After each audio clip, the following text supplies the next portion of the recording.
KGF ఇదొక cinema కాదు, brand. Rocky భాయ్ అదొక పేరు కాదు, బ్రాండ్. ఈ రెండు బ్రాండ్స్ వెనుక ఉన్నది దర్శకుడు Prashanth Neel. Pan India action సినిమాలకు సరికొత్త నిర్వచనం ఇచ్చిన ఘనత ఆయనది.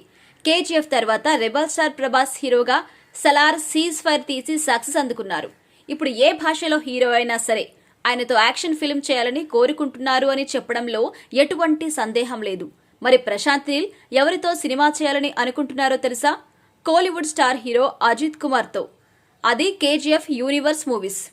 ఇక అజిత్ కుమార్ హీరోగా ప్రశాంత్ నీల్ 2 సినిమాలు చేయాలని ప్లాన్ చేస్తున్నట్టుగా కోలీవుడ్ ఇండస్ట్రీ చెబుతోంది. ప్రజెంట్ అజిత్ విడామయూర్చి సినిమా చేస్తున్నారు. ఆ సినిమా షూటింగ్ షెడ్యూల్ మధ్య గ్యాప్ తీసుకున్నప్పుడు ఆయన ప్రశాంత్ నీల్ కలిశారట. తనకు 3 సంవత్సరాల డేట్స్ కావాలని 2 సినిమాలు తీయాలని అనుకుంటున్నట్టు చెప్పారట. ఆ 2 సినిమాలు కేజీఎఫ్ యూనివర్స్ లో భాగమైందని టాక్. ఇక అజిత్ హీరోగా ప్రశాంత్ నీల్ చేయబోయే 2 సినిమాల్లో మొదటిది సోలో హీరో ఫిలిం అని కోలీవుడ్ చెబుతోంది. హీరోగా ఈ cinema Ajit 64వ cinema అవుతుందట.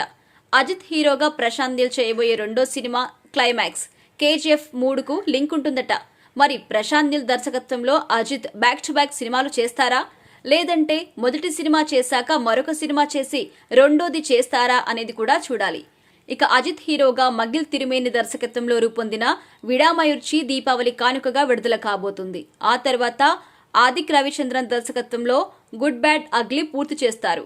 Prashanth Neel cinema 2025లో మొదలుపెట్టి 2026లో విడుదల చేసేలా ప్లాన్ చేస్తున్నారట. ఇక ప్రజెంట్ సలార్ 2 ప్రీ ప్రొడక్షన్ పనిలో ప్రశాంత్ నీల్ బిజీగా ఉన్నారు.